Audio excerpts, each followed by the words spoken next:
Yeah, we can see it. We've got it. We can hear you. Perfect. Okay.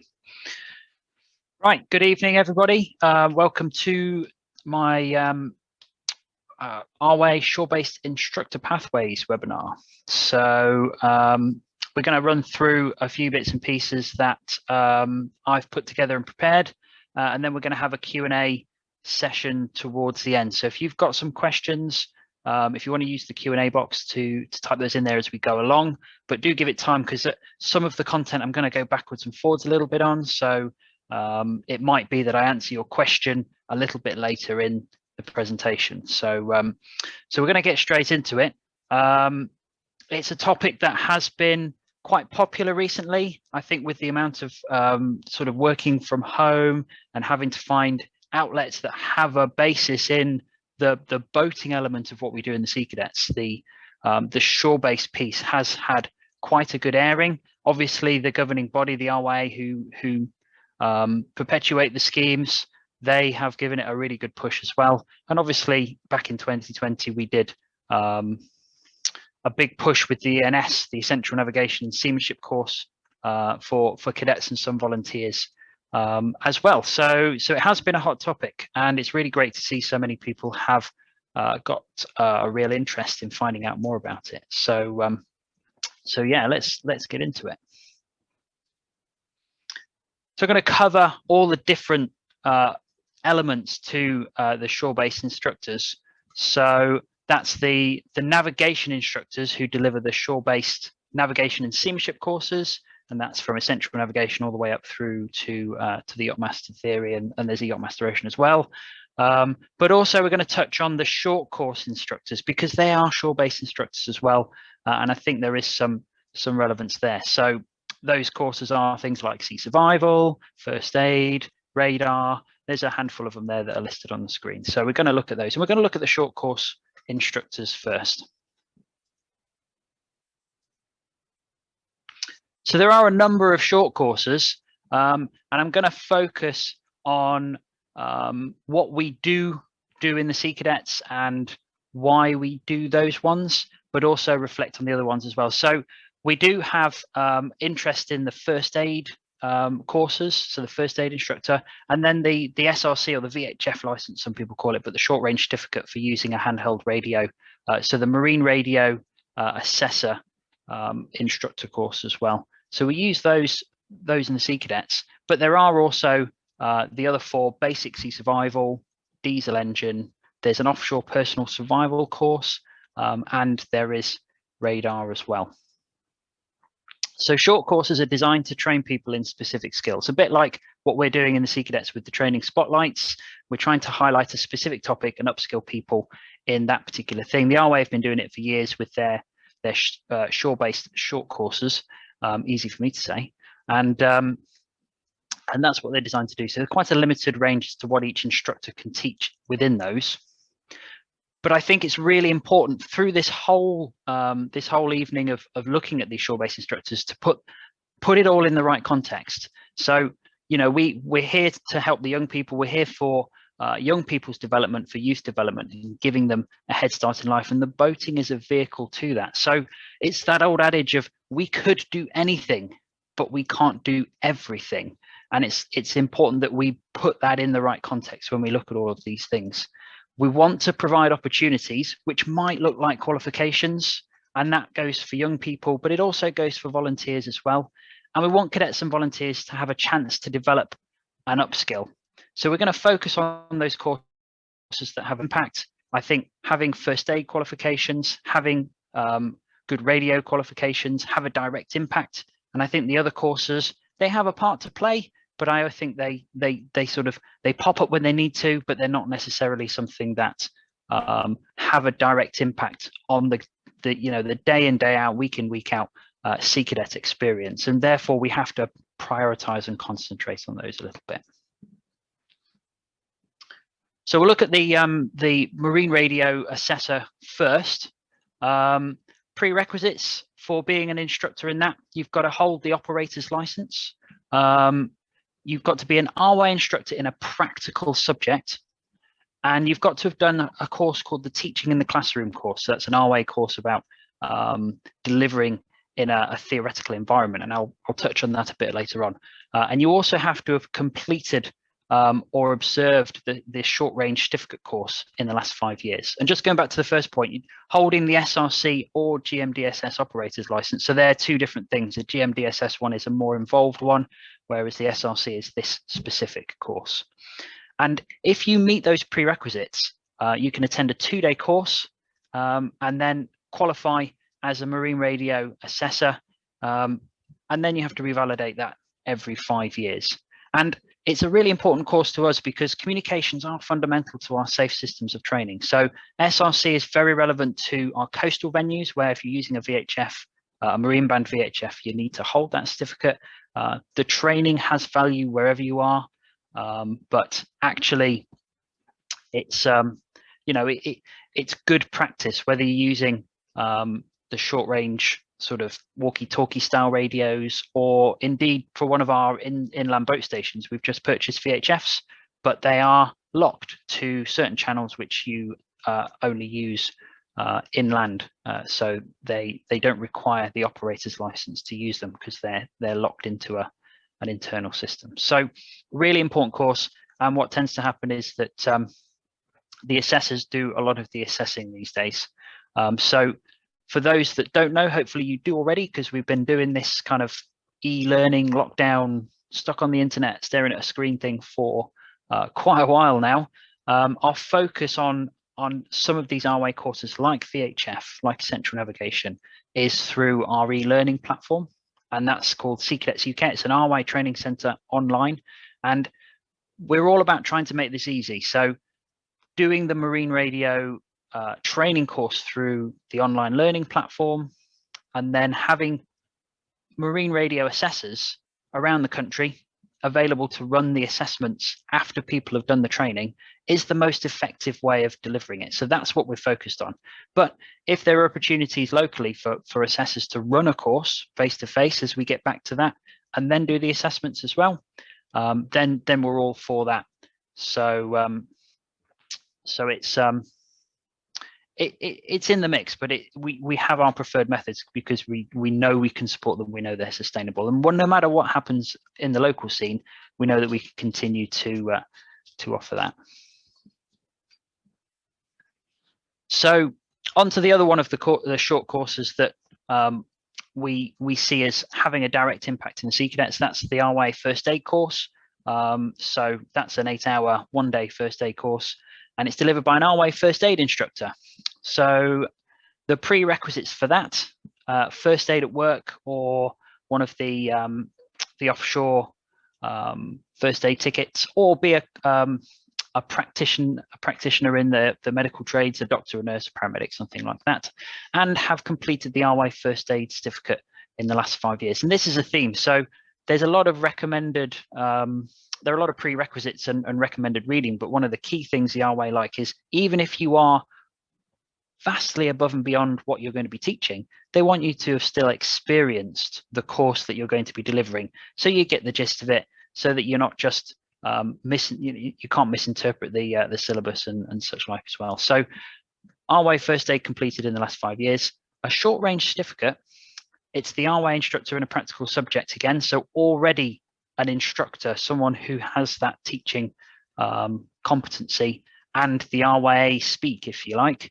And there's a recommendation that you've done the sea survival course, the basic sea survival course as well, because it does tie in. However, that's not a must do. So if you meet those prerequisites, you do a 1-day course, and then again it's a 5-yearly revalidation. Now, I think it's important to reflect on what that first aid qualification allows people to do. So if you're a boating instructor, you need to hold a first aid qualification to remain current, so to make sure that your certificate is valid. So there are a lot of venues who have instructors who hold the RYA First Aid ticket, and you see it with British Canoeing as well, and that helps them to keep their instructor ticket ticking over, so they can teach on the water. There are a lot of places, and there are a lot of first aid instructors in the Sea Cadets, because we used to do quite a lot of that. But it's worth noting now that while we would never want to say don't hold the ticket and don't re-qualify or train people if it's the route to keeping boating instructors current, as an organization, we are beholden to having people with the first aid at work or a 2-day 16-hour first aid qualification. And the thing is that allows us to do many other things than just keep our boating instructors qualified. So from a practical sense, having people qualified in that way and having instructors to keep that ticking over is a useful thing. It certainly helps keep the boating picture moving along. But from a strategic perspective, what makes more sense is if someone's going to spend a day doing first aid, they're already halfway to a ticket that opens many other doors, specifically the doors to a Sea Cadet unit in an evening. So you won't see so much of this in the programming, but you will see it around the bazaars is probably a good way of putting it. So just trying to put that first aid, that RYA first aid ticket in perspective for what we do and what we plan and what we program. Okay. So the other short courses, I've kind of bunched them together, and they have relevance to us, but equally they've been on the menu occasionally, some of them, but actually our need and our engagement with them is limited. So the basic sea survival course, we have people on pathway to things like Powerboat Trainer, Advanced Powerboat Instructor. There are people who join or volunteer with the offshore fleet, and those people need to gain things like commercial endorsements. To get a commercial endorsement, you need to hold the sea survival ticket. So that tends to be where our engagement as the Sea Cadets comes from. Because that number of people is quite small, training people, perpetuating the facilities and equipment to deliver those courses is really expensive. It's far more effective to wait till we have a group of people that we want to do that with, and then engage a commercial third party to just deliver the course for us, because they're teed up for it, and it's just a much better experience for everybody. So that tends to be the occasional engagement we have with the basic sea survival course. The diesel engine course used to be delivered in the Sea Cadets, but alas, no longer. We have the marine engineering branch, and they even go as far as to not recognize the diesel engine course certificate for volunteers in the Sea Cadets. So actually it doesn't have any currency within our organization, because they've gone off in a different direction. It's a good course if you own a yacht or you've got a small motorboat to do yourself, but it's not something that has a place in our framework at present, although never say never in the future. The radar course, again, similar thing. It's a great course though. If you're really into it, if it's your bag, it's a really great course. However, it doesn't have, it's back to that context piece again, where we would have such a small number of people, and it doesn't actually, it doesn't fit into any of the prerequisites for where people are going, but it does help to upskill people. So don't get me wrong, if an opportunity came along to put a load of people on a course for nothing, we definitely try and do it. But to try and provide that facility in the same way we would want to help people become SRC assessors, the reward back to the charity doesn't balance out, but a great course. And then the offshore personal survival, not one I'm super familiar with, but it is focused with the offshore ocean sailing and racing. It's linked into world sailing and some of the big events that they do. They insist that people on board have those qualifications. So because it's above and beyond even the basic sea survival, which we might see occasionally needing, it's not really our bag. Not really our bag. Maybe a few of the offshore fleet team might be interested in it.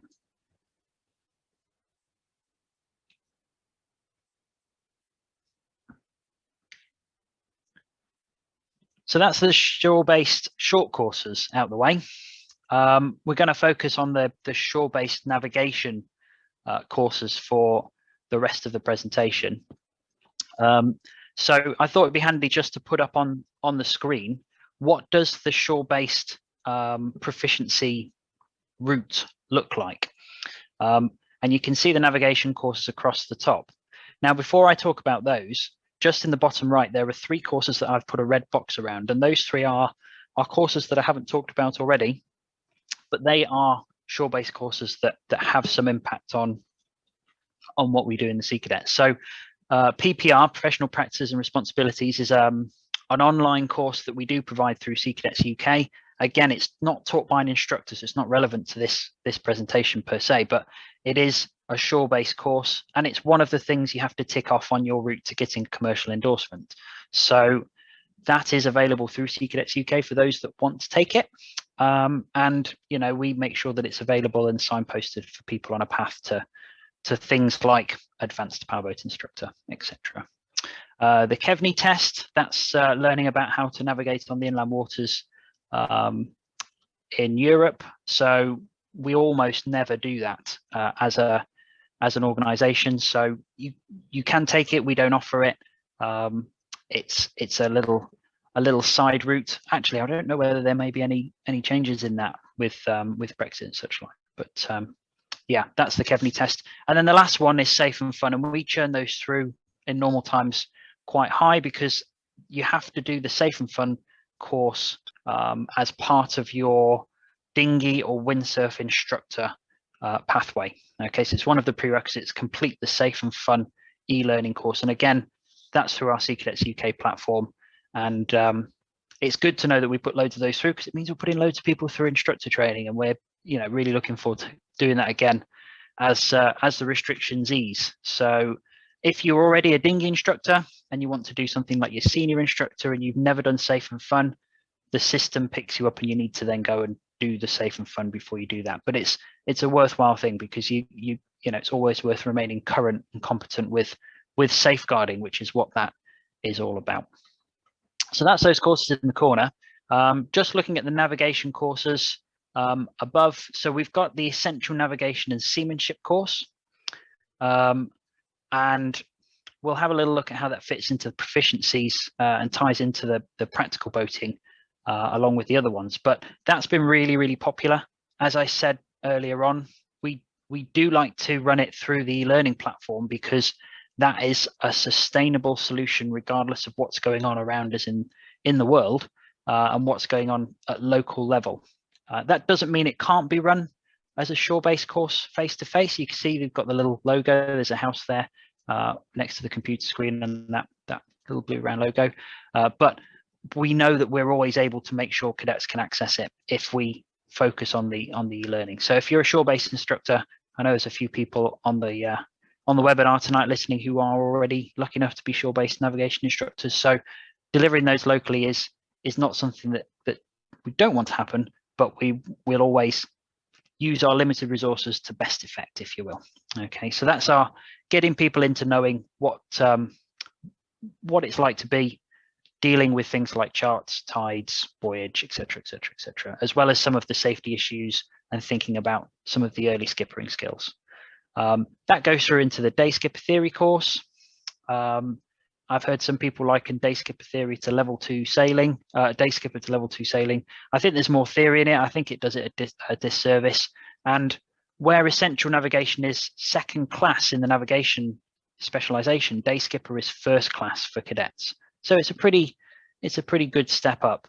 From that, you've got your Yacht-Master theory course, and then there's a Yacht-Master Ocean level as well. And we don't really dabble in that, because that's a bit above and beyond. You know, I've got inshore boating in my title, so it's all about the small boats. So we don't really get into the ocean stuff.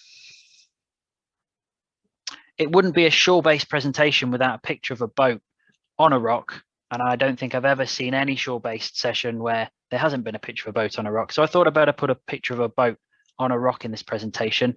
But really, this is the aim of the shore-based navigation sessions, is to give people the skills and understanding so that when they go out on the water, they don't end up in this situation, because evidently all the gin and tonic is going to have sloshed to one side on board that cabin cruiser, and that's just not doing us any favors. So now I've ticked off that obligatory requirement for a shore-based presentation. Just how does this fit into our small boat activities? Powerboating is the best example, because it really is where navigation ties into our small boat delivery. So this is how the RYA see the natural route of experience and knowledge. Level 1, that's your introduction to powerboating. Learn to steer the boat, learn to come alongside a little bit, tie the boat up, know what all the bits and pieces do. Essential navigation and seamanship, so getting your head around an introduction to charts and tides and all those sorts of good things. Level 2 is the National Powerboat Certificate, so that's your driving license, if you will. It's commercially endorsable, and it's the baseline for pretty much everything else.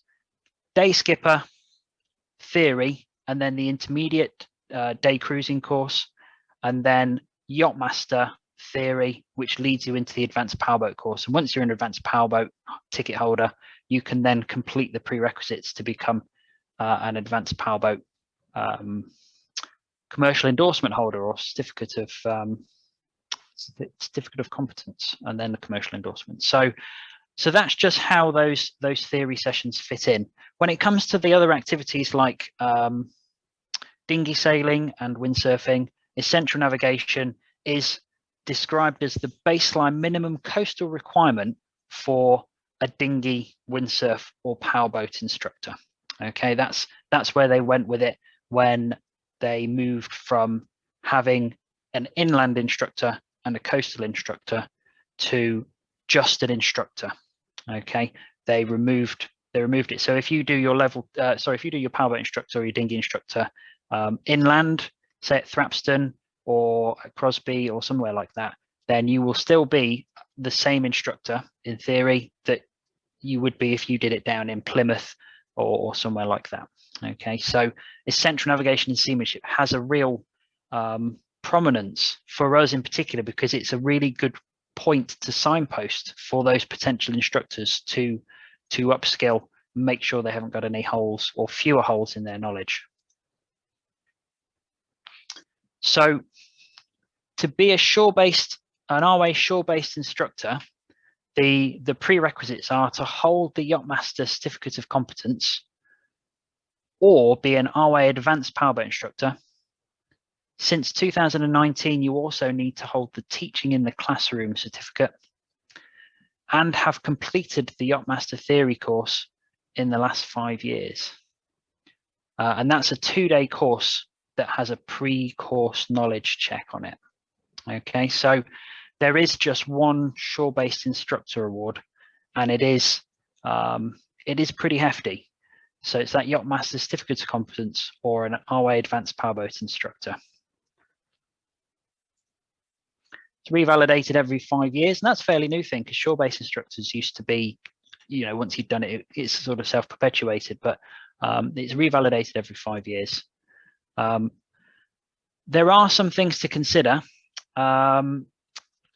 such as recognition of prior learning. So there are some other qualifications that allow the teaching of certain courses. So the example I've cited here is if you are a powerboat trainer, then you are actually entitled to teach the Essential Navigation and Seamanship course. For those that aren't familiar with the powerboat scheme, powerboat trainer is the train the trainer, so it's above advanced powerboat instructor. Okay, there are other RPLE options as well, so you don't necessarily need to hold the Yacht-Master or advanced powerboat instructor to be accepted into the shore-based instructor training. So we've kind of touched on the Sea Cadets UK e-learning platform. They don't require an instructor because the platform teaches it. However, having experienced people on hand to assist people who are going through the course is a massive help, and we've tried to facilitate that where it hasn't been available by providing drop-in sessions online. But there is no substitute to having somebody who knows their way around a chart or understands what IALA buoyage is and what it means, to be able to have questions clarified or make sure that people are kind of on the right track when they're going through that. So I mentioned just now that there is RPLE for other qualifications, and RYA training do consider RPLE for qualifications such as those people who've served in the maritime world. So if you've been Merchant Navy and held a Watch Officer certificate, or the Royal Navy and a similar sort of thing, you will have a lot of the requisite knowledge and experience that they're really looking for. So what the RYA won't do is put out a carte blanche kind of, if you think you've got some experience and knowledge, let us know. But what they will do is they will on a case-by-case basis say, if you have experience in some sense like that, we'll put that to our training committee, and they will review your experience, map it against what their requirements are, and then make a ruling on whether they think you have the right experiences to go onto the instructor course. And I think that's quite important. Now, it might be that people have experience of delivering certain things, or experience of working with of charts or seamanship or things like that. But certainly when I reflect on when I'm running dinghy and powerboat instructor courses, if people are entering that training at the bare minimum, then they are not set up in a strong position to make the most of the course that is about teaching you to teach something, and not necessarily about teaching you to do the actual proficiency activity sessions that you're delivering. So it's about making sure that people are having that broad foundation to build on when they enter that. And I think that last point as well, whether you require a practical instructor award, that pathway has prerequisites too. So if we just unpack that for a minute. So the best example is powerboat instructor, because I know a lot of people on the session tonight will be small boat operators, and it's a much cleaner and easier route to progress through the small boat schemes, because it's accessible. Yeah, even if you only access boating through the Sea Cadets, actually you're going to be nearer to being able to do powerboating than perhaps you would be to going yachting or motor cruises and that sort of thing, unless you're really lucky. So let's just unpack the powerboat instructor, because that advanced powerboat instructor is the prerequisite qualification for shore-based navigation instructor. So you've got to get to one bit first. So powerboat instructor, 5 years intermittent or 1 year occupational powerboat experience. When I say occupational, it's kind of, if you spend a year working, I don't know, you're a sailing instructor at a school and you drive ribs all the time, or you work for a harbour master and you're driving the launch all the time, all those sorts of things. So so that's the experience. Hold the powerboat level 2 certificate. Doesn't mean 5 years since you held the certificate, but hold the certificate. You have to pass a pre-skills assessment, which is a proficiency, test your skills are sharp enough. Hold a first aid certificate, hold RYA membership, and that's a trend throughout. If you're an RYA instructor, they like you to hold RYA membership, and then complete a 3-day powerboat instructor training course, and that revalidates every 5 years. So that's an example of getting onto the boating instructor ladder. Obviously, from there, you've then got to progress to an advanced powerboat instructor, and that requires holding the advanced powerboat ticket, sea survival, the VHF license, which is something really useful for powerboat instructor as well. And of course, there is the commercial endorsement element as well. So you have to do a I can't remember what you call it now. Sorry. You have to do it's like a driving test for your advanced skills as well. So the certificate of competence. So really, this shore-based instructor piece. It is all built on this foundation of experience, and obviously, the Yacht-Master certificate of competence, that again takes years, many miles of being built on to attain on your route to becoming a shore-based instructor. I've mentioned teaching in the classroom a few times. I'll be completely open and honest with you. I've not done the teaching in the classroom course. I've now got to the stage in my career where there are things I don't have to do or haven't had to do because I was there long enough ago. It's early doors grandfather rights for me, which is a unique feeling and experience for me. But it is a really good idea the RYA have put in place, which ensures that instructors are prepared for that classroom environment. Having gone from being a practical instructor on the water to delivering things like day skipper theory, it is a shift. You know, you think that you're used to teaching in a classroom because you've sat in a classroom with a whiteboard talking through some bits and pieces on a powerboat course, or talking through aerodynamic theory on a sailing course. But then to go into that classroom environment and start to sit around that chart and go through those things and actually have some complicated conversations around things, if you get into the higher levels, that does take a bit of a shift, a bit of a different mindset. So it's a great thing that they've put this in place.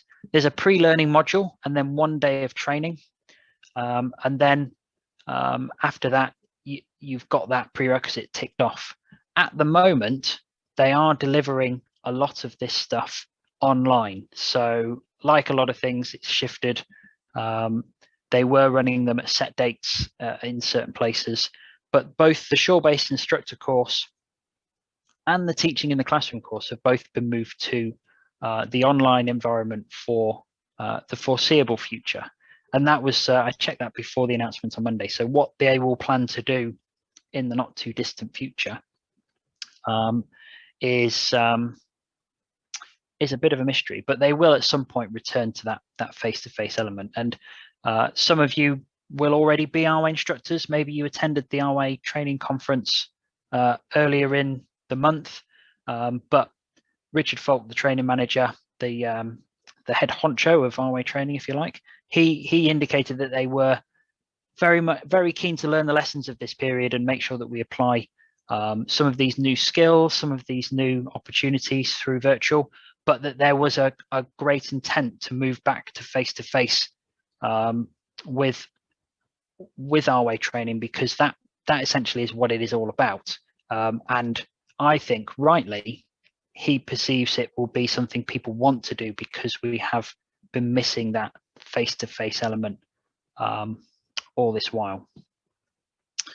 So there are a few qualifications that don't need to do the teaching in the classroom. So if you are a Yacht-Master Instructor, if you are a dinghy, if you're a dinghy coach assessor or a powerboat or windsurf trainer, so they're the train the trainer level again. And actually, if you're already a shore-based instructor in one thing, they don't want you to do this again because you've already got that teaching in the classroom experience. So I don't know, if you're a navigation shore-based instructor and you want to go and become a first aid instructor or something like that, then they're not going to make you go through it. But what they do note on the website is that it wouldn't be a bad thing for you to do anyway. So I wouldn't knock that advice. It's always interesting to go and at the very least spend a day sharing ideas and seeing how other people do things, which is always useful. So that's me going on about all of those things quite a bit. But actually, you won't remember all of that. And I think I've seen one question about getting a copy of the slides, which, yeah, that shouldn't be a problem. I think this is being recorded. But actually, all of this information, all this guidance is on the RYA website. So they have a part of the website called Training Support. And depending on whether you've got a login or not, you get to see certain bits. But without a login, what you can go to is this tab on the right hand side here called Qualifications, and the drop down you can see there'll be a shore-based button there. In fact, all of the qualifications, anything you want to know about RYA instructor qualifications is in there. This is also the portal for RYA training centers, so principals to be able to log in and look at certain things to do with recognition, and for coaches and trainers to look in there for things like the details behind center inspections and running instructor training and stuff like that. So this is kind of the one-stop shop for RYA training. You see there's training notices and training guidance information there and all those sorts of things. So if you're interested about knowing more of what's going on in RYA training and having a bit of a rummage, you're not familiar with the training support site, or maybe you're thinking about your unit or venue becoming an RYA training center, or it's something that's been muted, then this is a good place for you to go and have a little look around. I will warn you though, the RYA have threatened to actually update their website properly for the first time in probably this century. So so do watch out for that being moved around. But the training support function, they've moved from a very paper heavy format to an online e-format, and they're definitely not going to move away from that. How they've committed to it. So so that is a useful place for you to go and revisit the things that I have gone through here without having to necessarily refer to this presentation. It's all there. It's not a secret. You don't need a login for those bits, and you can have a good think about, where is it that I want to go? Do I want to be an instructor in X or Y or Z? What do I have to do to get those prerequisites in place to move that along? So just to summarize that before we look at a few of these questions, the intention, if you look through what we have looked at over this presentation, that the intention is that these courses are, broadly speaking, delivered by active practitioners in the subject. Yeah, if you're going to teach navigation, you should be a navigator. You should be someone who's been out there and actually tried to get a vessel from A to B in some capacity, and learn the lessons and walk the path. And hopefully the people doing these courses are doing it so that they intend to walk that path as well. So that's why the courses are so heavily leaning towards being practical RYA instructors and being fairly hefty ones as well. And I think certainly with the shore-based instructor qualification for the shore-based navigation instructor, it is the RYA's scheme, and they have thus far decided that it's a one-tier setup for the most part, and I think that's something that carries over from where the scheme has come from. It used to just be the Yacht-Master, and then it's slowly grown from that. Could I see there being a multiple tier instructor scheme like there is for things like powerboating and dinghy sailing? Possibly, but the shore-based courses are seen as an underpinning to the practical schemes and not necessarily an equitable partner. But you know, the diagram I showed of the shore-based scheme being interlinked through the powerboat course, through the powerboat scheme, is replicated through the motor cruising and the yacht sailing scheme as well. So it's not like it's treated as a scheme that works independently. It's actually interdependent with those practical schemes. So being a practitioner in the activities is really important for being able to not just show people what you're doing, not just talk them through how to use a pair of dividers or calculate a secondary port calculation, but actually to be able to give it context, give examples, and actually justify sometimes why on earth is that flipping thing in that syllabus when I just scratch my head not really understanding it, because you have that that experience. So becoming a practical RYA instructor is, for most people, the first logical step. If you are interested in becoming a shore-based instructor, being that practitioner, becoming an instructor in a practical topic, it's a logical step. And actually, I've said instructor there, but you know, it did say Yacht-Master Certificate of Competence, so it could be that you're on a journey as a yacht skipper. But I think it's fairer to recognise that going through a route such as becoming a powerboat instructor, or indeed one of the other disciplines, if you want to become a SRC assessor, those routes do offer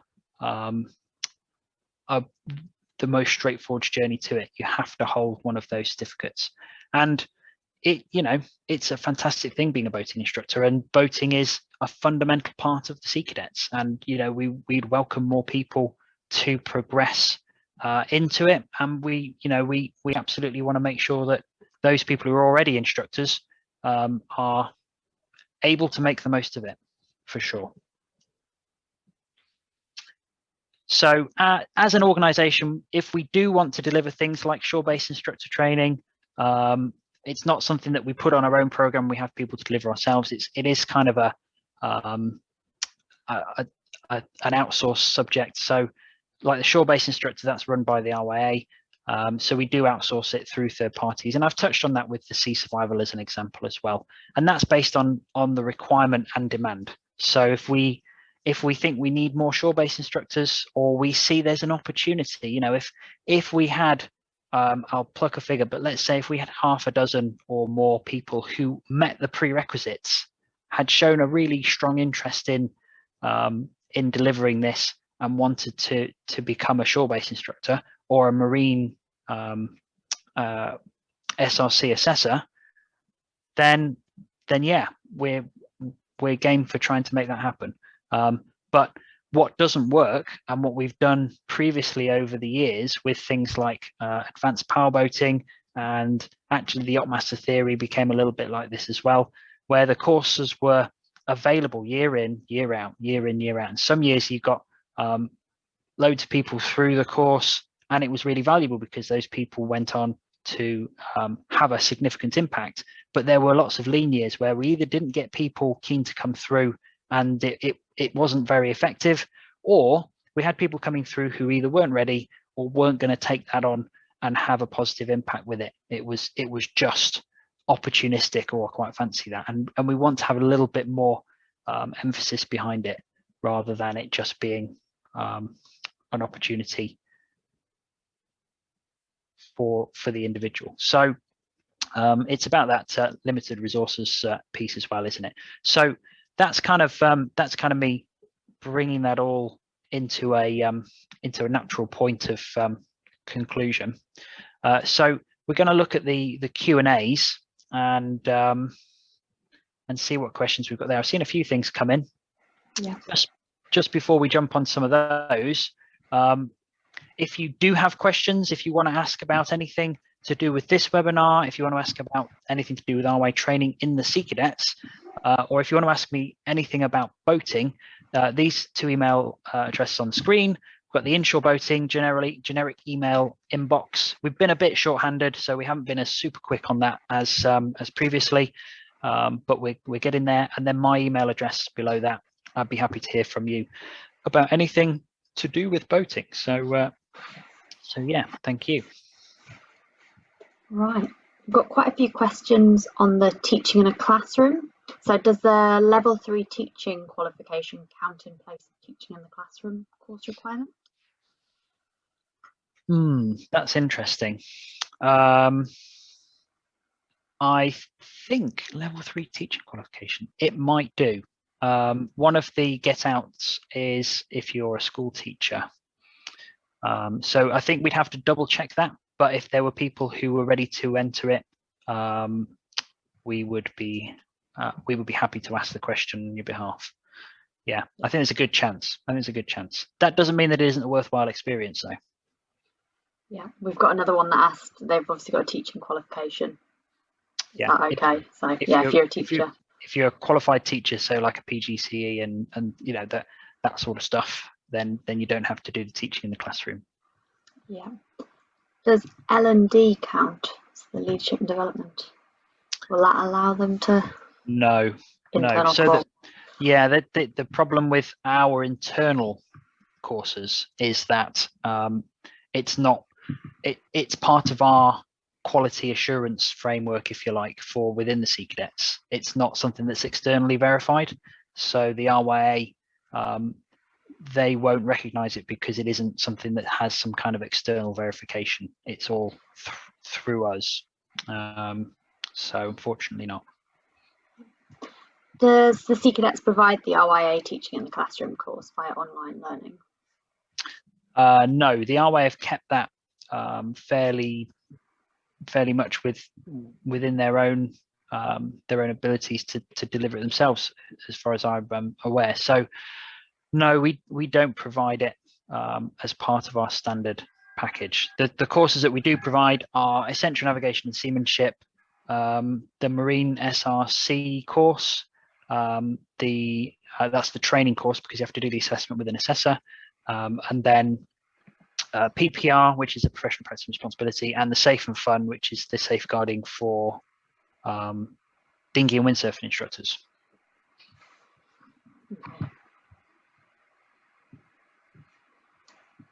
They've observed a face-to-face course, or is it a virtual one through the RYA Interactive for an acceptable prerequisite?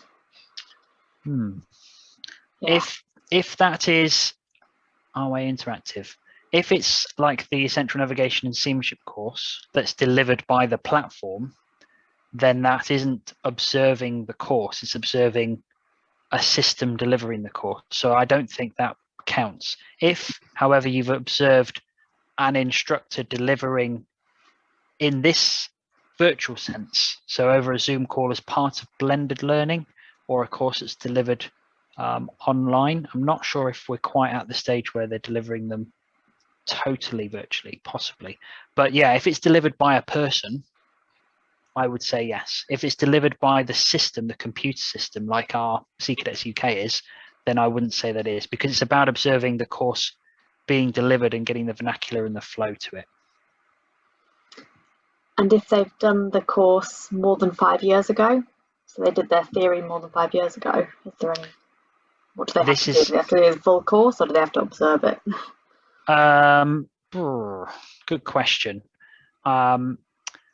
Technically, if you go by the book, it's have done the course within the 5 years, because it's about currency, it's about being up to date with it. I think my experience of those sorts of things with the RYA is that if you can demonstrate that you've done something else that brings currency to it, then I don't know, if you look at the Yacht-Master theory course, if you did it more than 5 years ago, but then you've been doing practical stuff, you've been a Yacht-Master, or you've done something else that has the same content within it, I would say that there's probably bandwidth for having that conversation with the provider. Okay. In terms of the RYA first aid, does this mean we'll be re-adding it to the course directory? Obviously when we're talking about it in terms of Sea Cadets and the unit side of things. Probably not. Probably not, because it's not about providing it as the preferred route. We're looking to not shut the door on it, but it's not the preferred route, because every time we deliver that to a person as a full course, you've delivered 50% of the course that actually unlocks the Sea Cadet experience as a whole. I wouldn't want to shut the door on it though, yeah, but it's not going to become something we want to perpetuate on purpose, which seems a bit harsh, but I'd like to be more flexible on that, but it's not a position that we're currently in to be able to do that. Okay. How can people apply for the Sea Cadet offered pathway course, e.g. the PPR course? Aha, that is on the TNA website. Okay, so if you go to oh, the tabs have all moved around, haven't they? I can't tell them where to go. If you go to the inshore boating tab, and you go into activities, and there should be a shore-based e-learning tab. I think I'm getting that right, and that will give you all the information that you need. If you can't find it, drop me an email, and I will make sure that I send you the link. Okay, but it's all on the TNA website in the inshore boating section, and there's all the sort of costings and join up details there. Yeah, it's also under Virtual Sea Cadets on the on-demand courses, so they're all sneaky backdoor link. Yeah. Are there 2 levels of Powerboat Trainer? Is the RPLE for ENS still the case?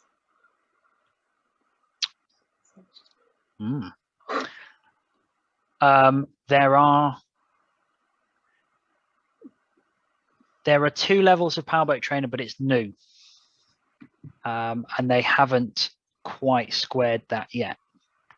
So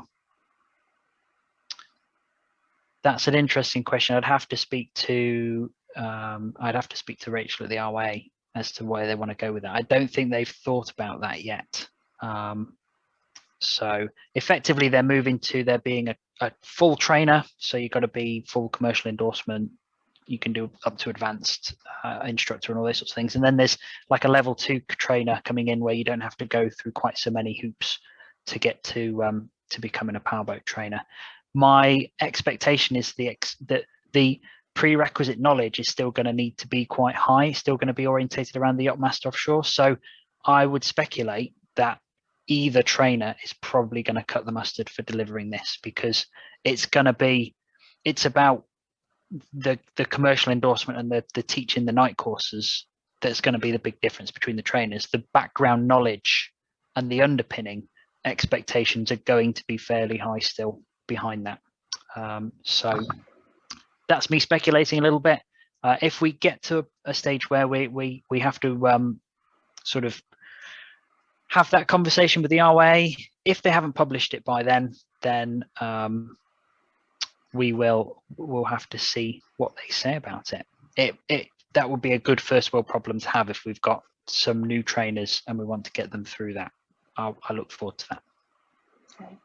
Are the VHF courses all online now, or is there still a face-to-face element with COVID-19? So the training course has been delivered online for a while, and like I say, that we've got our preferred route to deliver the training course, because we can deliver it to anyone anywhere with a computer and an internet connection. The tricky bit's always been linking them to an assessor, and we have to follow the RYA scheme or process for that. So the assessor effectively has to do it on behalf of the RYA. At the moment, the face-to-face assessments, actually, I should probably double check whether they're doing the assessments online. Maybe someone like Ray could just comment on that. But the assessments are usually face-to-face. Because of that, they're not happening. The moment we can go back to doing it, we'll be doing it face-to-face where it's appropriate and there's opportunity to do it. There's no reason why a qualified assessor at a centre that's recognised can't deliver the training face-to-face still, but we just know there aren't enough assessors. Training enough people is difficult and time-consuming, and getting them in the right places. You know, people, you might have a willing person, but if all the willing people are in one corner and all the people who need it are in the other corner, it doesn't really make the difference we're trying to make. So there's a bit of a balance there, hence the e-learning. So at least we can get the training to as many people as possible, and then do the assessments as best we can off the back of that. So it's not so much COVID, but it is how you best deal with the challenge of trying to get national coverage for anything, really. Ray has confirmed face-to-face are only for professionals at the moment. There you go. Thank you, Ray. The next one's quite specific. So for teaching shore-based navigation, is the RYA Coastal Skipper Certificate of Competence SAIL, and they're also Powerboat Level 2 and have Advanced Powerboat course. Is that sufficient as a prerequisite? No.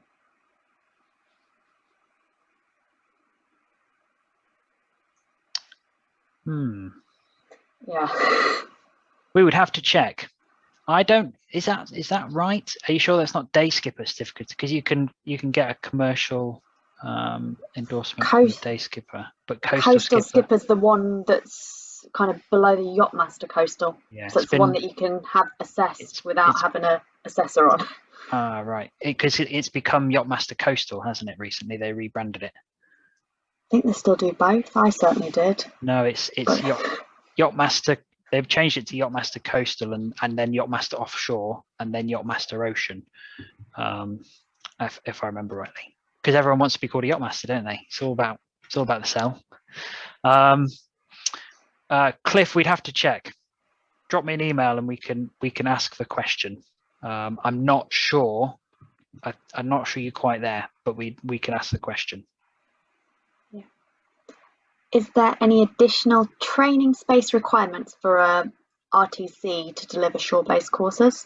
I'm guessing this is for a unit. If you want to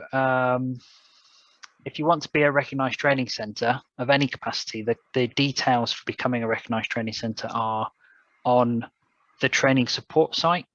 It's all the sorts of things you would expect to see, having the right resources, having a good, clean, comfortable classroom space with good tables and chairs, toilets and that sort of thing. In the Sea Cadets the way RYA recognition now works is that we're seen as like a national operator in the eyes of the RYA. We used to be like an RYA region, but now we're like a national operator. So recognition by a Sea Cadet unit, can be applied for through their RYA region. But then what happens is the RYA region come to us and say, this place have applied as the Sea Cadets. Is that, were you expecting that, or is this something we need to support more, or what's the story with that? So we make sure there's proper support, and most units get in touch before they jump down the rabbit hole because they want the right support and help and those sorts of things, which is great.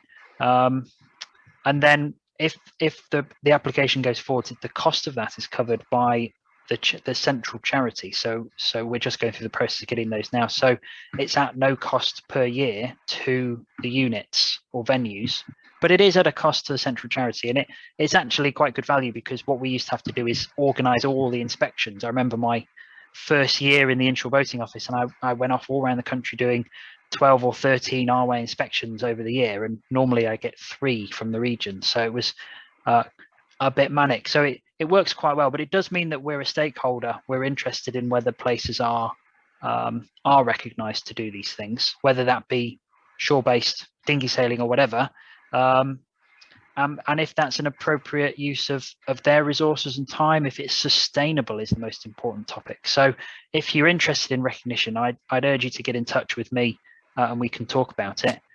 I'll go back to that point that we perpetuate through the learning process because we know it's sustainable. We know we can keep it going. We know we can reach people with it. So it really is about making sure that it's right for you long term if you want to go down that route. Check out the training support site and drop me a line, and we can have a chat. Someone else said, is it possible at the moment to do that in terms of becoming an RTC? Broadly speaking, the RTC conversation, yes, we've had over the course of the last 6 months, I think we've had 3 or 4 units apply. So that's still going along, but RYA inspections have suspended. So you can apply, but they're not actually, you won't make much progression until they restart inspections. So because you'll need an inspection at some point. So you can start the process, but it will progress as COVID allows at the moment. Yeah. And that's through your RYA region. Having previously self-funded my RYA Shorebased Instructor course at the Sea Cadets, are the Sea Cadets going to open the doors to funding courses for adult volunteers and provide pathways to enable us to deliver these qualifications? So if someone's qualified and wants to use it.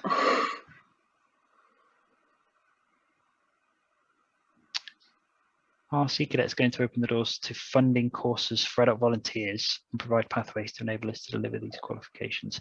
I think I need to understand the question a little bit better. Are we talking about providing shore-based instructor courses, or are we talking about providing the shore-based theory courses when you say open the doors to funded courses and provide pathways?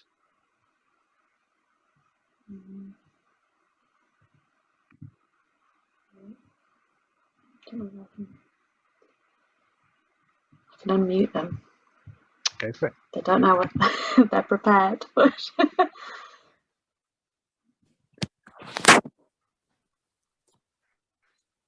Hello. Hello, Marlene Mount from Peterhead Sea Cadets. It was to see if the Sea Cadets are going to fund courses for adult volunteers to deliver shore-based courses. Because it seems to be quite general information that we've received, but are there going to be courses available so that the instructors can run shore-based courses, or is it basically just these are the qualifications that are out there?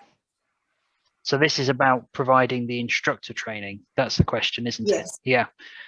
So because of the high prerequisites of shore-based instructor courses, I don't think we'll ever be in a position where we program the delivery of shore-based instructor courses, because we never get enough people to see that as an effective way of getting people trained. what we do want to know is if people are interested and ready or close to ready, then we can deliver that to that cohort, that collection of people, and therefore it's an effective way. So perhaps what we need is a more effective way of raising the flag to say we're open to expressions of interest if you've got X, Y, and Z, because if we get half a dozen or more people, then it makes it viable.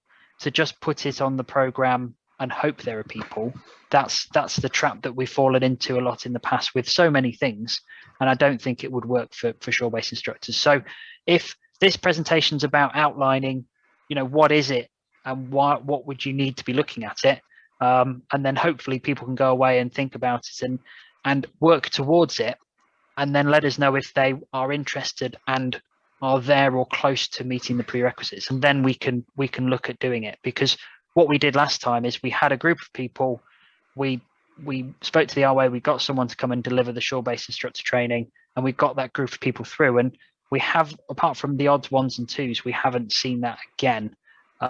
There are a couple of exceptions that have had a bit of support because of their mitigating circumstances, but we're not offering it, but we're open to offering it where there's opportunity. Okay, thank you. Thank you for your question. Okay. How do you register interest for courses not currently offered, i.e. Advanced Powerboat Instructor and Yacht-Master? Send us an email to Inshore Boating.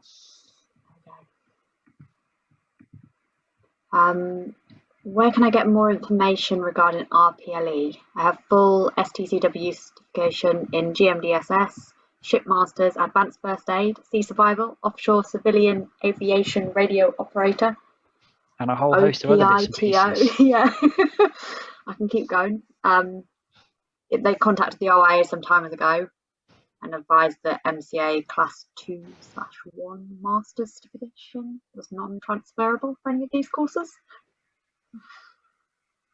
Quite specific. Yes. So the RPLE is outlined through the training support website link.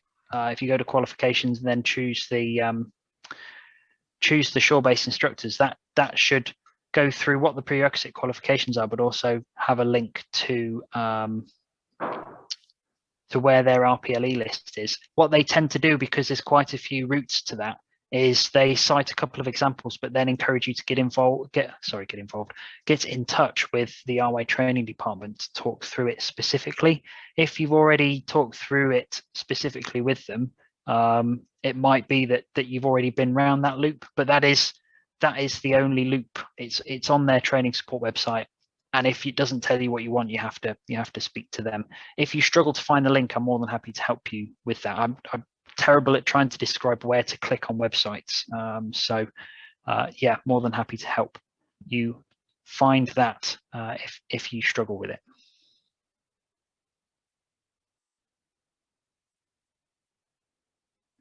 Can we do more than one course? For example, Powerboat Instructor and Navigation Instructor? Yeah. Yes, but you can't do them at the same time because you can't be in two places at once. Yep. Yeah, I mean, people, the vast majority of people who are boating instructors in the Sea Cadets are double hatters. They teach more than one activity. So it just so happens that Powerboat Instructor is a great example of a qualification that is on the route to becoming an RYA Shorebased Instructor, and it has deep roots in navigation because you need to be a navigator in a coastal environment to do that, the same as you do motor cruising and yacht sailing. Yeah, it's all interconnected, this stuff, isn't it? And navigation, sea survival, the VHF course, they're all these things that are interdependent. They're all these things that form this framework of a seafarer, whether you're a small boat operator or a big boat operator. So having multiples, being a practitioner in multiples and having that experience is not just a good idea. I think it's vital. Right, someone's completed Defence Train the Trainer course for the Royal Navy. Is this transferable? I've never come across it. So I don't think the RYA will have come across it. Again, it's the kind of thing that you have to go to them for arbitration. Without knowing the specific content of the course, it's difficult for me to speculate on that. But they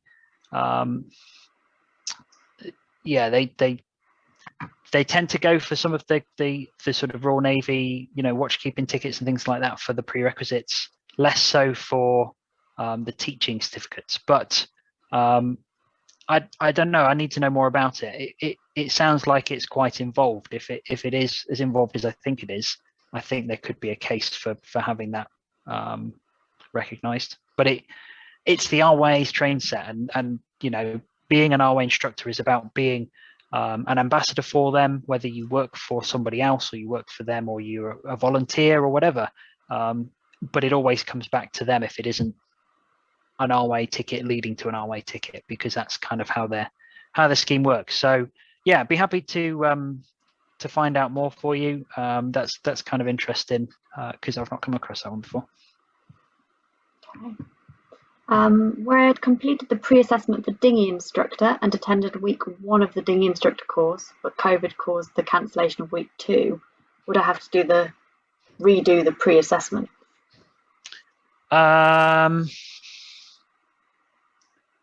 Probably not. No. Okay. Probably not. I think it depends on the time between them, but I think there's a lot of allowance with the with COVID at the moment. So you've entered instructor training. It's not your fault that you haven't been able to complete it. So I would accept you on a course. As an advanced first aid instructor with the First Aid at Work certificate, a certificate in education, if I was to gain RYA membership, would I be able to take the RYA first aid training and then deliver it? It's not holding. Well, there's 2 things really. One is you need to hold the SRC, the radio certificate, as a prerequisite, and you need to be an RYA practical instructor. So you have to have done an RYA instructor course, because it is just a 1-day training course. So it's part of their quality assurance process. If you're an RYA instructor and then you know about first aid, you do the 1 day to join the 2 together, and you can deliver the basic RYA first aid course, because the instructor ticket that you hold isn't within their ecosystem. It isn't. They can't interconnect it as part of their framework, I'm afraid. Okay. Now for an important question. Are you an ex-Long Eaton cadet? Yes, I am. There we go. Hello. When will the next Nav and Seamanship be running? Well, it's always available. It is always available, but we did a significant sort of match funding project last year to put 800 people through it. That was massive. It was both a financial commitment as well as a practical commitment to get those people through it. So it's available now if you've got people who want to do it, but I don't know if we will be doing the same sort of I don't like the word, but deal again. However, it is a good course, and I think our eyes are on the prize of practical face-to-face activity for the next few months. So if we do anything on that, it's more likely to be autumn into winter. But it's available now. If you've got people who want to do it at the full price, it is available now. And I think you can get bursaries towards that through, I'm pretty sure it's through RYA, but I know someone on this webinar in the audience might shoot me down for saying that. So there are means and ways to bring the price down for some of your cadets as well. Yeah. And how can they apply to access the Day Skipper Essential Navigation online courses? Day Skipper isn't available online through the Sea Cadets at the moment. We're only doing Essential Navigation. We were delivering Day Skipper as a face-to-face course. We're looking at it. We're looking at it.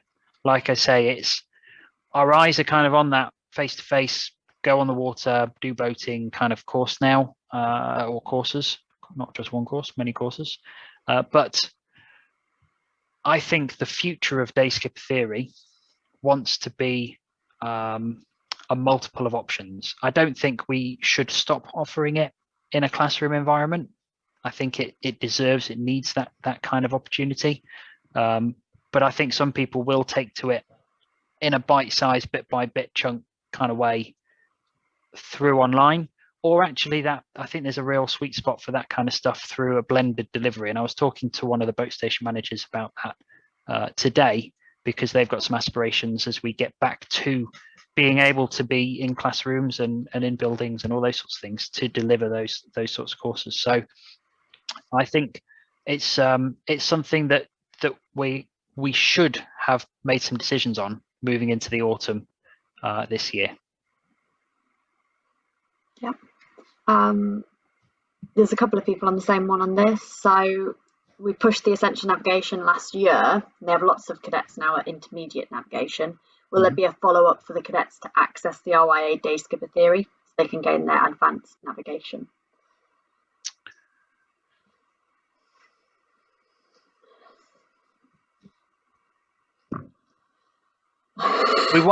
It's a difficult one to answer because we haven't, like I say, we haven't unpacked how day skipper is going to hit the ground again in its entirety. I think where there are cadets who, I think where there are groups of cadets who need to do that, want to do that next, much like all the courses that we deliver, I think the way we've delivered courses, I'm gonna wax lyrical a little bit about courses generally. The way that we've delivered courses in the Sea Cadets historically has been, we put on a program, we wait for that merry-go-round to come round to the bit we want, we jump on, we do that thing, and then we jump off again. Actually, we need to be more agile than that. We need to think a little bit more about how we meet opportunity rather than wait for something to come round and it look and feel like an opportunity. So if there are groups of people in places who want to do certain activities or certain courses, and we've done this with instructor training in boating more recently, but we should be looking at it more broadly. Actually, it's easier to try and facilitate getting the training to them or getting the trainer to them or doing something like that than it is to move all those people hundreds of miles to somewhere to do the training, to move them hundreds of miles back again. So I haven't got a direct answer to that, but I think the answers will be, how can we bring it to them in the not too distant future, rather than waiting for a course on the program. Yeah. This question, so as day skipper is not available, it's not that day skipper isn't available in the Sea Cadets, it's not available as an online. It's not available. Yes, day skipper theory is available as one of the things we deliver in Sea Cadets, but we don't have a program running at the moment for it to be on because there's no face-to-face activity and it hasn't been added to the e-learning platform at the current time. And I see the references to Yacht-Master. Again, they were only ever delivered face-to-face, and I think that's right and proper. So when we're able to go back to doing that, if we have people who are interested to do it, we'll look at putting some on. And I think what we've got to work on, and this is an action on people like me, is to put in place better systems of gaining that expression of interest from people. And I think we've got some good tools for doing that now. We just need to put them in place for all these different things as things open up again. You know, we've done that with mod boat defects, online forms where you can fill it in and then it notifies us, and we build a list, and when the list gets to the right number, then it gives us opportunity.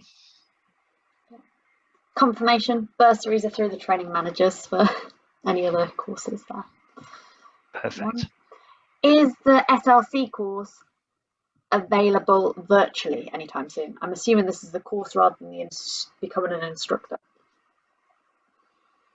The short range certificate course is available now through Sea Cadets UK online. So that TNA link to the TNA website, all the details are there.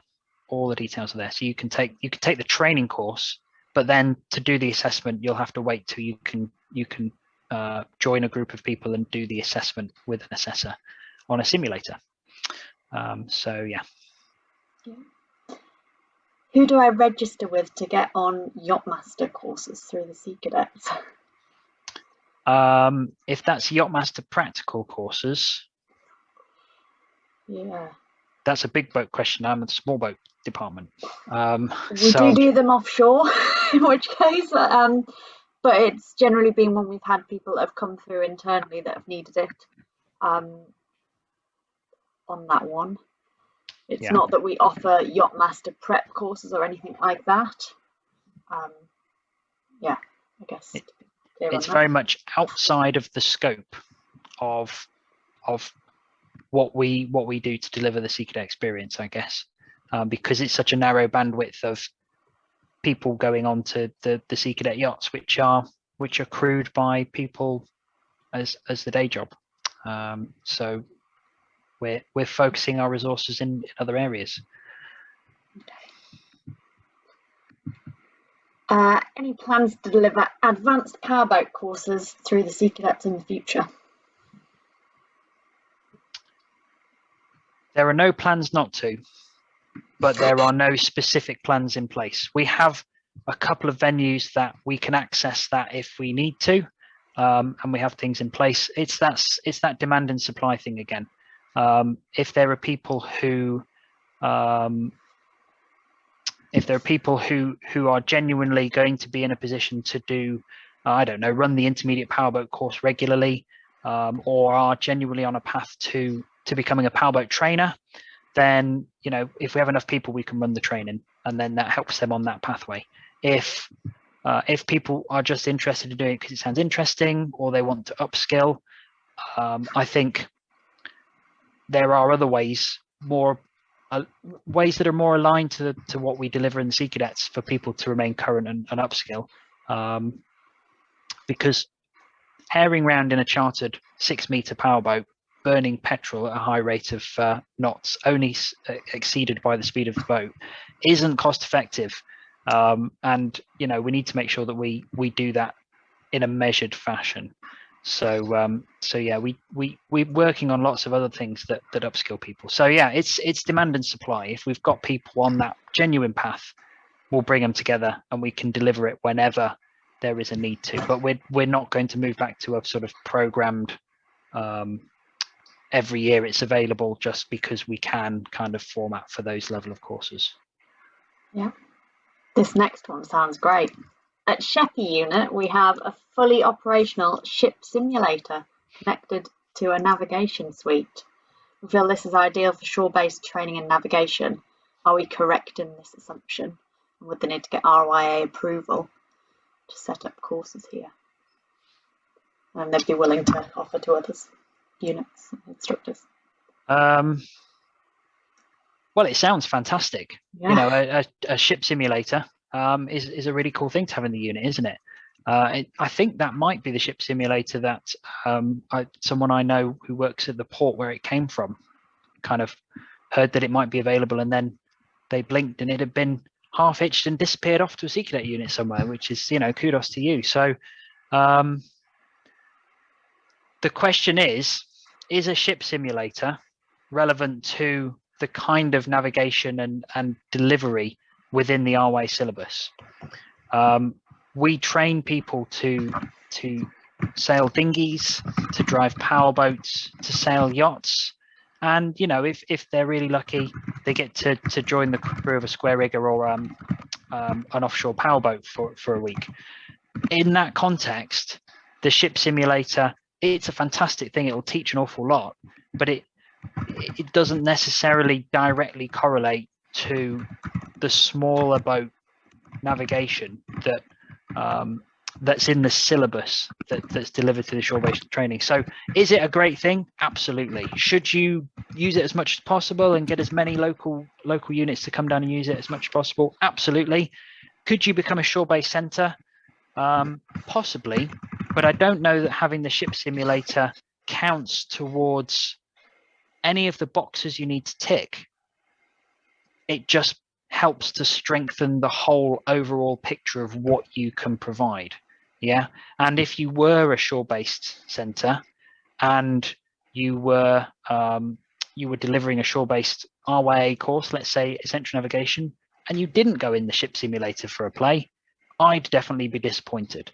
So it's a great thing. It's fantastic. It's not a direct kind of shortcut, fast forward thing to meet those requirements, because it's above and beyond.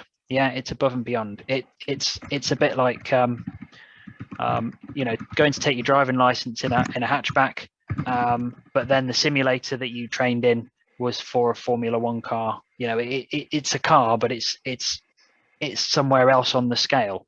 Really cool, but on the scale in a different place. Yeah. No, I look forward to being able to visit your unit and have a go. There's been some requests for the link to how they sign up to it, so I've just put that in the chat. So the RYA Perfect. online courses. Is there much difference between the first aid at work and the RYA first aid?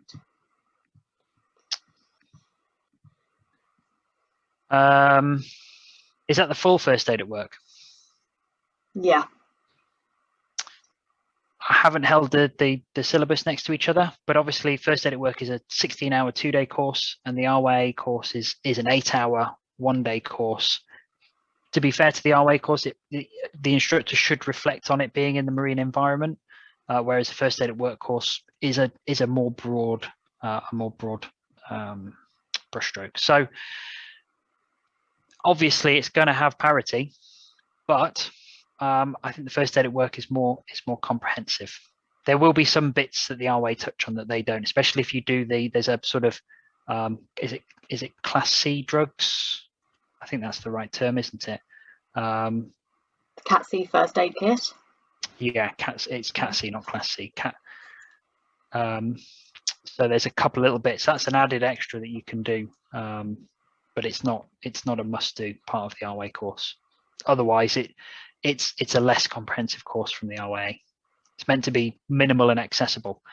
The key thing about when you go boating is to, you know, get help to come to you as soon as possible, and then keep people going until the help arrives, unless you're really far offshore, and then you need to be a bit more of a medical professional.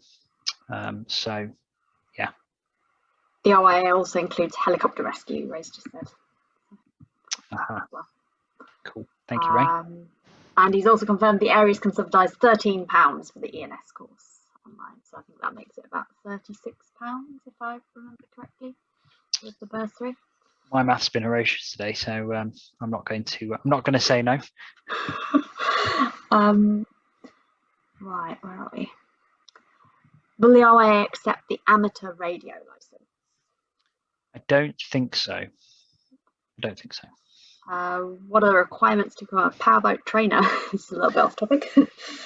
To be a full powerboat trainer, it is currently, you need to be an advanced powerboat instructor who is commercially endorsed and holds the advanced powerboat certificate of competence. And then if you meet those prerequisites, and there's obviously things on that journey like your VHF certificate, your sea survival, and all those sorts of things, then if you've got to that stage, then you need to be put forwards by your regional development officer, or in the Sea Cadets, that's now actually me. So put people forwards as an organisation for the trainer selection, and then if you're accepted on your application form, you go to the trainer selection, which is 1 day, showing them that you can teach and that you can drive a boat and operate it in that environment. So if I hark back to my selection, it was a day and an evening in Poole Harbour, trying not to end up on the mud, running into anything, and doing a bit of teaching, really.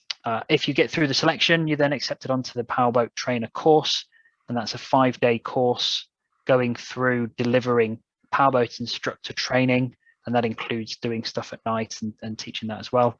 And then if you get through that, you do an apprenticeship, which is basically run a course with an experienced trainer who then will sign you off, hopefully, and then you're appointed as a fully fledged powerboat trainer for 5 years, and then every 5 years you have to go and do a day revalidation where they put you through your paces again, send you back out in the dark and that sort of thing. So that's the current full trainer. The trainer, some people have described it as trainer light, but I think that's unfair. For the level 2 trainer, I'm not 100% sure what they've dumbed down within that yet, but effectively it's removing the need to deliver the advanced elements, so more emphasis on the daylight activities, so takes the pressure off trying to find an unlit position and those sorts of things, for sure. What do they need for commercial endorsement, to gain commercial endorsements? So commercial endorsements, they're available for like Powerboat Level 2 and the Advanced Powerboat ticket, Day Skipper Practical, Yacht-Master Practical. So if I remember rightly, I think you need to complete, I think it depends on level 2. I don't think you need to do a certificate of competence for level 2, but you need to hold a sea survival ticket, VHF radio ticket, and complete an application form. And you need to do the PPR course for other professional practices and responsibilities. All this information is on the RYA website very specifically. So there may be one or two other little things that they've tweaked since I last went through it. Certainly for the Yacht-Master and the advanced powerboating, you need to do that certificate of competence before you can then go on and sign, fill in that's the last tick before you can then get your commercial endorsement, unless you did it before 2005. So if you did your advanced powerboat certificate before 2005, you don't need to do the certificate of competence. Is there a timescale for RPLE, the qualifications such as the RN, Officer of the Watch certificate? I've known people who have done it and then expired be accepted. So if there is, they keep that to themselves and they take it on a case-by-case basis. So if it was a handful of years ago, they'd probably be okay with that. If it was 20 years ago, depends what you've done since then, I would say. It really is in their hands. Yeah. The next one is around the large number of volunteers across the Corps who, like me, are merchant officers, sailors, or RN personnel with the STCW qualifications and certificate of competencies. Given the MSSC's drive around careers awareness, particularly careers at sea, are there any plans to deliver the basic sea survival or the personal survival techniques by those qualified to work? Deliver training in the maritime sector? This have an impact and be hugely beneficial to our senior cadets who are considering careers at sea. If we know people who are qualified to deliver that, it would be an interesting conversation to have. I think this comes back to that, what is it that we're trying to achieve through the Sea Cadet experience, and that's the growth of the individual young person, for them to go off and have a head start in life and be resilient, be a good leader, a good team player, be able to face the rigors of life from a good place. Now, if they get to that and go off and be an upstanding member of society and they're not super boaty, that's a greater success to me than if they go away as a great boaty but they're really not such an upstanding member of society. So there's a fine balance between providing what are, and this is what you're talking about, great experiences and useful to people who have chosen a direction, versus making sure that the Sea Cadet experience is a vehicle for those young people to go away with the head start in life. Now, does that mean we shouldn't do those things? No. It means that where we offer them and how we offer them is something we need to consider. So I would argue that this is about providing the right exit routes, the right places for cadets to go on their way from the Sea Cadet experience, than necessarily it being embedded within it. Having said that, there are things like the Naval Acquaint and those sorts of courses which do touch on these subjects, and there are natural segues from those And I think what you're suggesting could be one of those natural segues. So I'm ever opportunistic. It might not be something that we talk about from an inshore boating perspective, but it might link in some of the broader Sea Cadet experience through those things like naval acquaintance. It would be really interesting for us to make sure you get to talk to the right person on that. But I'll always come back to that. Boating is a vehicle, and I am a passionate sailor. I like to do the on-the-water activities and go paddling, and I've taught in the activities and all those sorts of things. But it's about making sure that's the right measure and balance, so that what the young people get is the right blend. Drop us an email. We can pick that up. I think you might need to talk to someone other than me as well, but it'd be interesting to see. Yeah. Right. Should we do? How many more questions do we? Because I'm conscious that people have been on the line for. Should we do 3 more? Okay. How's that sound? Is that okay? Yeah. Some of these are comments rather than questions. Okay. Yeah, you need your medical for commercial endorsement. Well remembered. Yeah. Yes. Yeah. There's a whole raft of bits and pieces in there, isn't there? Yeah. Yeah. You need to pass an ENG1 or an ML5 medical. Yeah. Some specific questions around their qualification. So Daniel, I'm not sure I quite get your question. You're interested in becoming a short range certificate and RYA first instructor. I have a Powerboat instructor and SRC and took the first aid within the last 3 years. Now to apply to my unit and the RYA Centre in London. If it's specific about how you can get the next steps, that's probably best to send a direct email, I'd say. Yeah, definitely.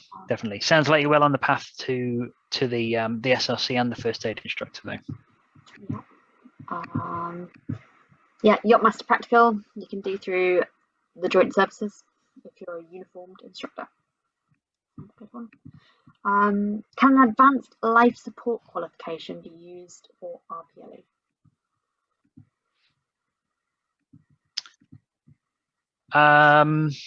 I think it's back to that. What was the word I used? I think the answer is possibly, and we'd need to double check how it's signed off. Who's the certificating authority, and whether that has standing with the RYA. If it has standing with the RYA, then quite possibly. It all comes back to that certificating authority. So the previous example was the Sea Cadet first aid instructor. Effectively, we're not the not the right authorizing authority.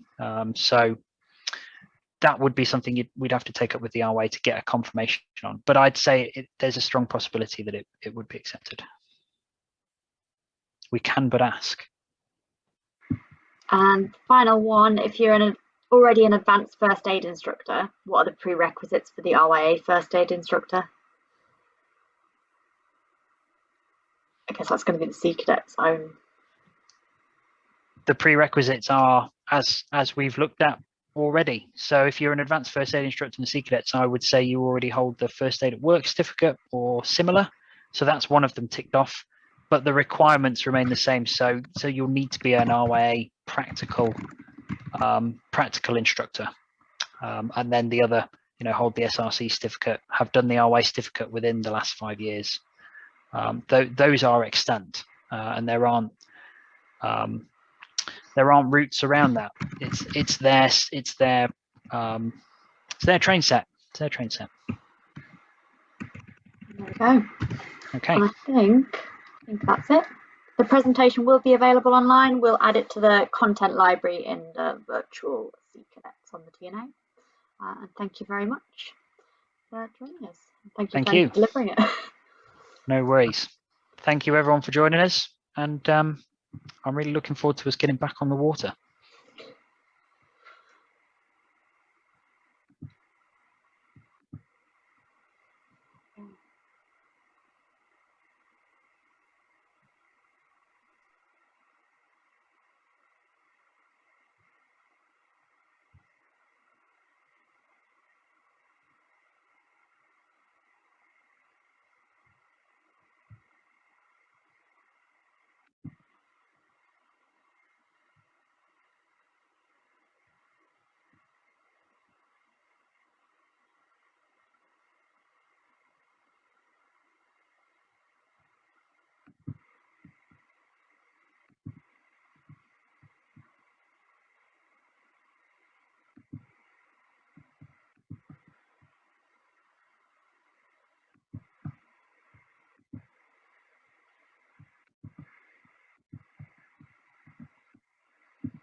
think we're there.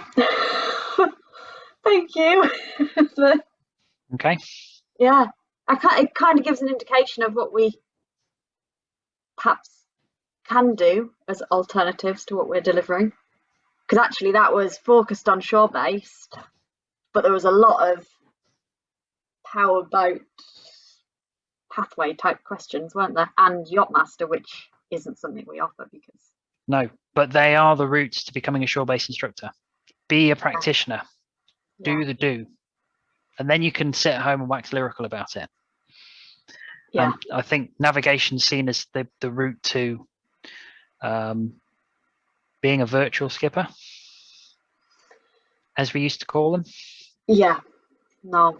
Well, when we interviewed the HQSO's navigation, there was quite a few suggestions on they should have had to have done some kind of offshore trip.